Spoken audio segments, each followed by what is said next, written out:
Hello बच्चों, welcome back to Sandeep commerce classes. कैसे हो आप सभी लोग और कैसे चल रही है आप लोगों की स्टडी? ठीक है, जैसा कि आप सभी को पता है कि हमारी हाफ ईयरली की एग्जाम स्टार्ट हो रही है।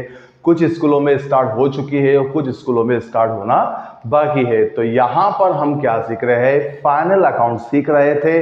और फाइनल अकाउंट के अंदर हमने क्या क्या सीख लिया है, जैसे कि हमने ट्रेडिंग अकाउंट बनाना सीख लिया है, प्रॉफिट एंड लॉस अकाउंट बनाना भी सीख लिया। आज हम ऐसा सवाल करेंगे जिसमें ट्रेडिंग अकाउंट और पी एंड एल अकाउंट दोनों साथ में बनाए जाते हैं, क्योंकि एग्जाम के अंदर आपको एक सवाल दिया रहेगा जिसके अंदर trading account, P and L और बैलेंस शीट आपको बनानी है।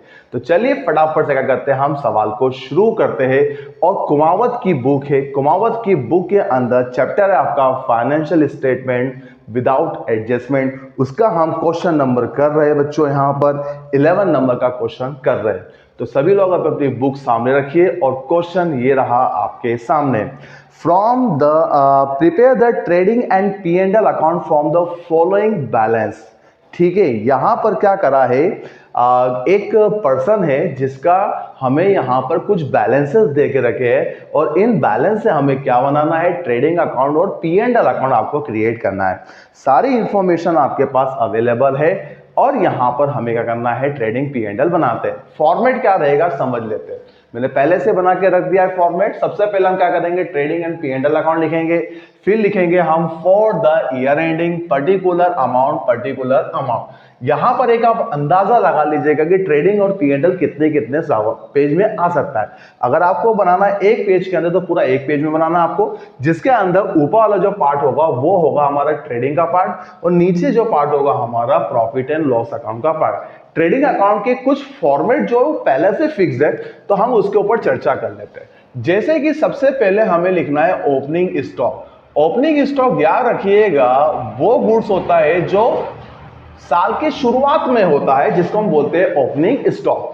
ओपनिंग स्टॉक को डेबिट में लिखना है तो याद रखिएगा जो क्लोजिंग स्टॉक होता है वो क्रेडिट साइड में लिखाएगा।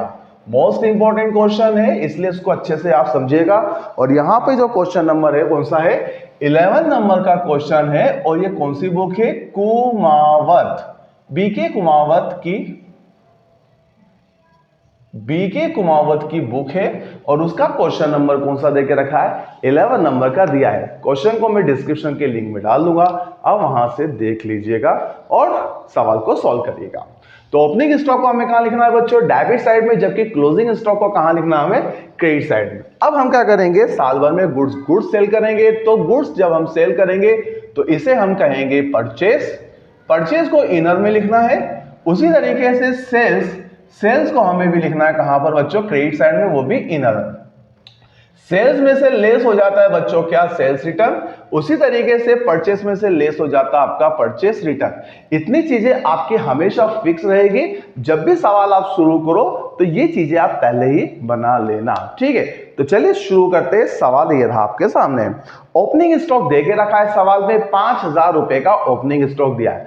पर हमें यह भी जानना है कि कौन से खर्चे कहां पर लिखाएंगे। बहुत सारे ऐसे बच्चे जो अभी भी बड़े ही कंफ्यूज हैं कि सर कौन कौन से खर्चे कहां कहां लिखे, हमें यह समझ में नहीं आता है। क्योंकि याद रखिएगा एक्सपेंसेस जो होते हैं वो ट्रेडिंग में और पी एंड एल में आते हैं।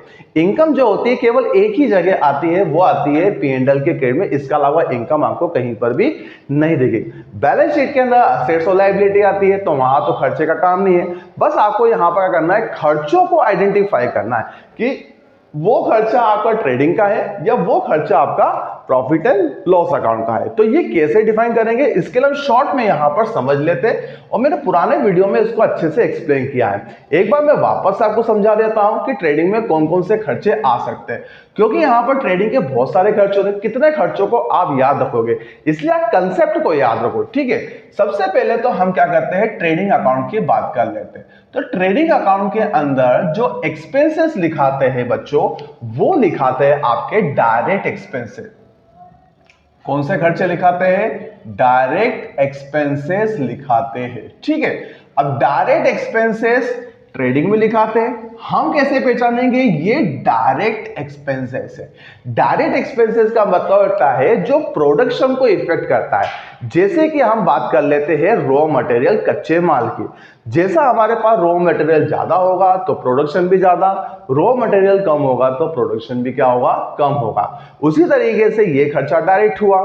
डायरेक्ट एक्सपेंसेस को हम बोल सकते हैं भाड़ा। जैसे कि कैरियर, हम जितना माल मंगवाएंगे उतना भाड़ा आपको देना पड़ेगा, कैरियर देना पड़ेगा, तो ये भी खर्चा कौन सा हुआ? डायरेक्ट एक्सपेंसेस हुआ।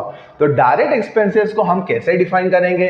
अगर आपका कोई एक्सपेंसेस है बेटा वो रिलेटेड है, किससे रिलेटेड है? आपका फैक्ट्री से रिलेटेड अगर कोई एक्सपेंसेस है तो हम उसे कहां लिखेंगे? ट्रेडिंग में। अगर आपका खर्चा रिलेटेड है मैन्युफैक्चरिंग से रिलेटेड है, किससे रिलेटेड है? मैन्युफैक्चरिंग। या प्रोडक्शन से रिलेटेड है, प्रोडक्शन निर्माण से रिलेटेड है, तो उन खर्चों को भी हम कहां लिखेंगे? ट्रेडिंग में लिखेंगे। और यदि आपका एक्सपेंसेस क्या हुआ बेटा? रिलेटेड है, किससे रिलेटेड है? परचेज से रिलेटेड अगर आपका एक्सपेंसेस है तो उसे भी हम कहां लिखेंगे? ट्रेडिंग अकाउंट में लिखेंगे। तो याद रखिएगा ट्रेडिंग अकाउंट में कौन कौन से खर्चे आ जाएंगे? फैक्ट्री से रिलेटेड, मैन्युफैक्चरिंग या प्रोडक्शन से रिलेटेड, या परचेज से रिलेटेड एक्सपेंसेस को क्या करेंगे? हम ट्रेडिंग अकाउंट के डेबिट साइड में लिखेंगे। उसी तरीके से यदि मैं बात करूं प्रॉफिट एंड लॉस अकाउंट में कौन से खर्चे आएंगे? प्रॉफिट एंड लॉस अकाउंट के अंदर जो एक्सपेंसेस आता है बच्चों उसे हम कहेंगे क्या? Indirect expenses. अब इनडायरेक्ट एक्सपेंसेस क्या होते हैं? इनडायरेक्ट एक्सपेंसेस वो एक्सपेंसेस होते हैं जो आपके प्रोडक्शन को डायरेक्टली इफेक्ट नहीं करते हैं। जैसे कि एडवर्टाइजमेंट हो गया, ऑफिस का रेंट हो गया, सैलरी हो गई, ये ऐसे खर्चे जिनको पे करे या ना पे करे इससे आपके प्रोडक्शन के ऊपर कोई भी इफेक्ट नहीं पड़ेगा। इसलिए हम इसको क्या कहते हैं बच्चों?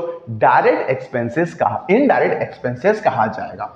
अब इनडायरेक्ट एक्सपेंसेस को हम 3 कैटेगरी में बांटते हैं। अगर आपका एक्सपेंसेस रिलेटेड है, क्या है बेटा? आपका एक्सपेंसेस रिलेटेड है, किससे रिलेटेड है? ऑफिस से रिलेटेड है, इनडायरेक्ट एक्सपेंसेस कहलाएगा। अगर आपका एक्सपेंसेस रिलेटेड है, किससे रिलेटेड है? सेल से रिलेटेड है या सेलिंग से रिलेटेड कोई एक्सपेंसेस है तो हम उसे कहां लिखेंगे? P&L अकाउंट के डेबिट साइड में। और यदि आपका एक्सपेंसेस सामान्य खर्चा है जिसको हम जर्नल एक्सपेंसेस भी कहते हैं तो जर्नल एक्सपेंसेस अगर है तो वो भी कहां आ जाएंगे बेटा? इनडायरेक्ट एक्सपेंसेस में आ जाएंगे।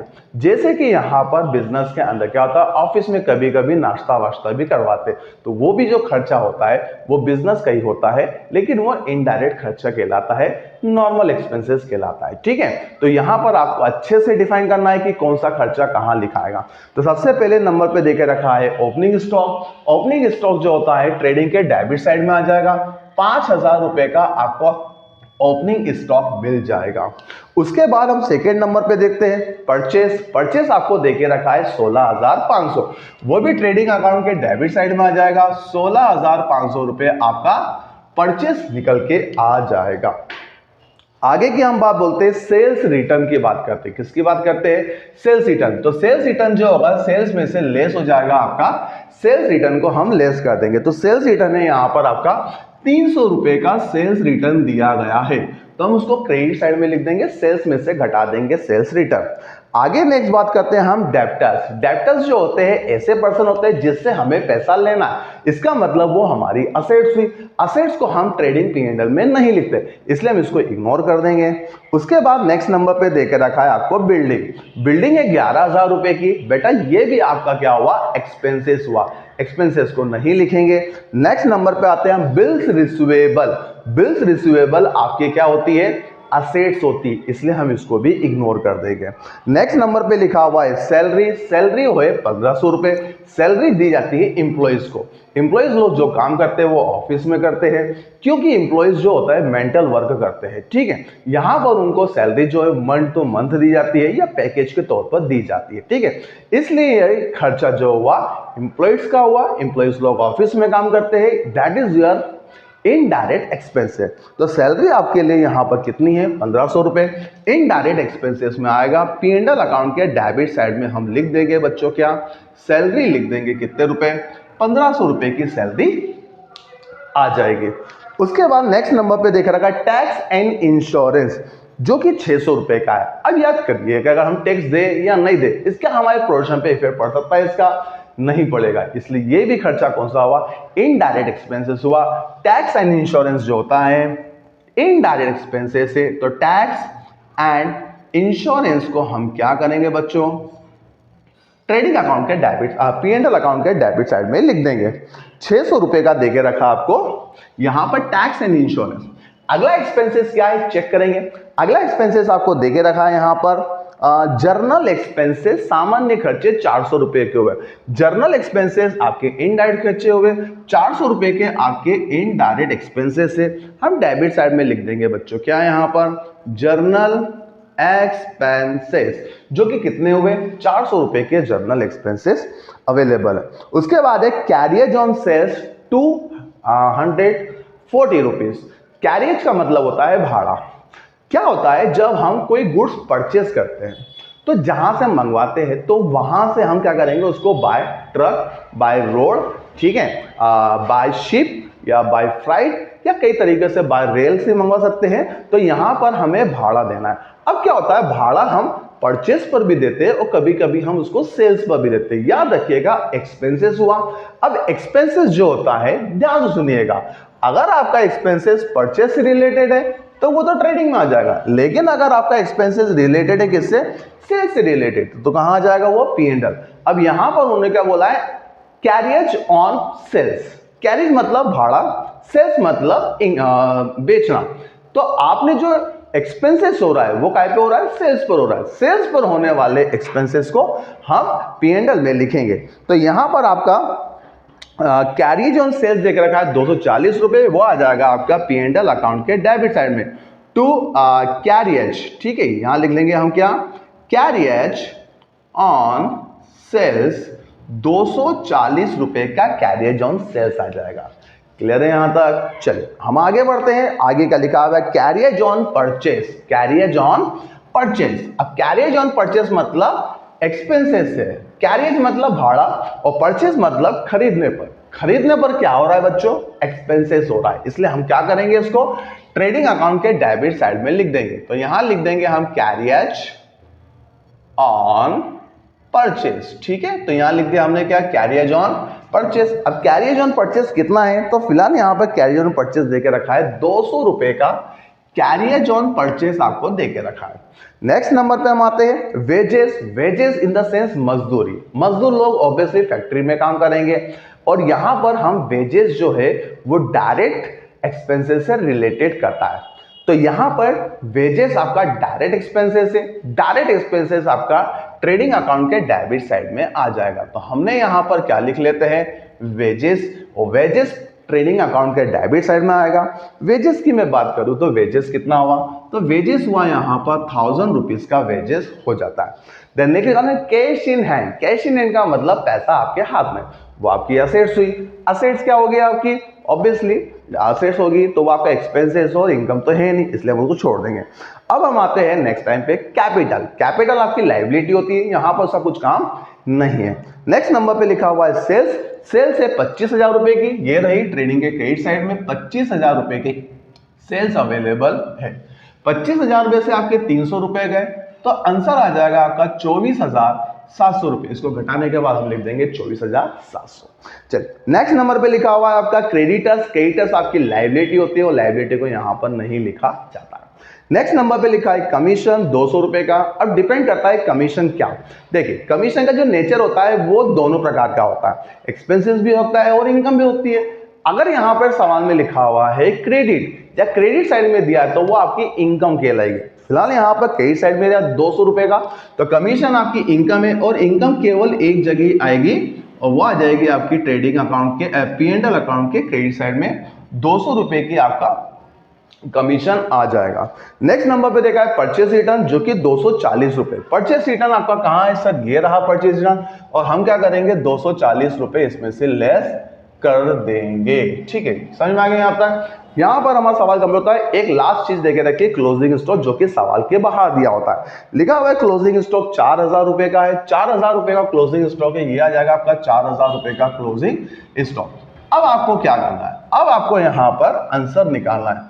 आंसर निकालने का सिंपल सा तरीका है। सबसे पहले तो हम बात कर लेते हैं किसकी, ट्रेडिंग अकाउंट की बात कर लेते हैं। अब ट्रेडिंग अकाउंट के अंदर देखिए, इसमें से इसको घटा तो ये वैल्यू आ गई, ठीक है। अब परचेस में से आपको घटाना है परचेस रिटर्न, तो 16,500 है जिसमें से आपके 240 रुपए का गया, तो आपका नेट अमाउंट जो आ जाएगी बच्चों वो आ जाएगी आपकी कितनी, 16,260 रुपए आ जाएगी। अब आपको निकालना है आंसर। अब आंसर कैसे निकालना, पहले हम क्या करते हैं, डेबिट की टोटल लगा लेते हैं। तो 5,000 प्लस 16,260 प्लस 200 प्लस 100, तो भैया 1 2 3 4 इनकी टोटल लगाई, टोटल लगाने पर वैल्यू आ रही है 21,560 रुपए आ रही है, ठीक है।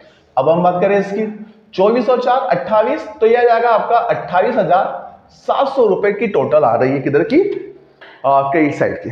अब हम क्या करेंगे, 28,700 में से 28,700 में से घटा देंगे हम कितने, 21,560 रुपए को घटा देंगे, तो आपका जो डिफरेंस है बच्चों, डिफरेंस जो है वो आ जाएगा कितना, 7,140 रुपए का डिफरेंस आ जाएगा। कितना, डेबिट साइड की टोटल लगाएंगे 21,560 और क्रेडिट साइड की टोटल लगाई तो 28,700, इन दोनों के बीच का डिफरेंस आया 7,140 रुपए। यह आपका आंसर है। तो इस आंसर को कहां लिखेंगे, तो याद रखिएगा जहां पर वैल्यू कम होती है आंसर वहां लिखाता है। फिलहाल वैल्यू कम है डेबिट साइड में, तो डेबिट साइड में हमारा आंसर लिख ले कितना, 7,140 रुपए का आंसर लिख लेते हैं। अभी जो आंसर होता है इसको हम लिखेंगे किस नाम से, इसे हम लिखेंगे बच्चों तो ग्रॉस प्रॉफिट अकाउंट के नाम से लिख देंगे। किस नाम से लिखेंगे, ग्रॉस प्रॉफिट के नाम से। अब हम क्या करेंगे, इसकी टोटल लगा लेंगे, तो टोटल आ जाएगी 28,700 और इधर भी टोटल आ जाएगी आपकी 28,700। बहुत सारे बच्चे बोलते हैं सर ये आंसर है, नहीं ये आंसर नहीं है, आंसर हमेशा ये रहता है, ठीक है। अब ये जो आंसर है ये होगा आपके अगले अकाउंट में ट्रांसफर होगा, तो ग्रॉस प्रॉफिट ट्रांसफर होगा P&L अकाउंट में, तो 2 का आ जाएगा बेटा बाय साइड में आ जाएगा। तो यहां पर हम क्या लिख लेंगे बच्चों, ग्रॉस प्रॉफिट अकाउंट लिख लेंगे और कितना आ जाएगा, 7,140 रुपए। जिस तरीके से हमने ग्रॉस प्रॉफिट का ट्रेडिंग अकाउंट का आंसर निकाला है, वैसे हम आंसर निकालेंगे इसका P&L अकाउंट का निकालेंगे। अब इन दोनों की टोटल कितनी आ रही है, तो देखो इन दोनों को जोड़ेंगे तो 7,340 रुपए की टोटल आ रही है, कहां की, क्रेडिट साइड की। उसी तरीके से डेबिट की टोटल लगा लेते हो तो 1,500 रुपए ये, और ये हो जाएंगे आपके 1,000 रुपए, ठीक है, और ये हो जाएंगे आपके 240 रुपए। तो टोटल वैल्यू आ जाएगी बच्चे कितने, यहाँ पर 2,740 रुपए आ जाएगी। ये है टोटल कहां की, डेबिट साइड की। देन हम क्या करेंगे, इन दोनों के बीच का डिफरेंस निकालेंगे। डिफरेंस आएगा यहां पर कितना, तो डिफरेंस आ जाएगा यहां पर 4,600 रुपए का आपका डिफरेंस आ जाएगा। अब इस डिफरेंस को लिखना कहां पर है, यह डिफरेंस को लिखना है उस जगह जहां पर वैल्यू कम है, और वैल्यू कहां कम है, आपका डेबिट साइड में वैल्यू कम दी है। तो हम क्या करेंगे, डेबिट साइड में इसकी वैल्यू लिख लेंगे। लिखना किस नाम से, इसे हम लिखेंगे किस नाम से बेटा, इसे हम लिखेंगे टू नेट प्रॉफिट अकाउंट के नाम से। कितने रुपए, तो 4,600 रुपए आपका आंसर आ जाएगा, और टोटल लगा लेंगे बच्चों यहाँ पर 7,340 रुपए, और 7,340 रुपए की क्या आ जाएगी यहाँ पर टोटल आ जाएगी। इस तरीके से आपका यहां पर सवाल कंप्लीट होगा। इस तरीके से ट्रेडिंग और P&L को हम साथ में बना सकते हैं। कैसा लगा वीडियो जरूर कमेंट बॉक्स में बताइएगा और अपने दोस्तों में जरूर इसको शेयर करिएगा। Thank you so much for watching this video.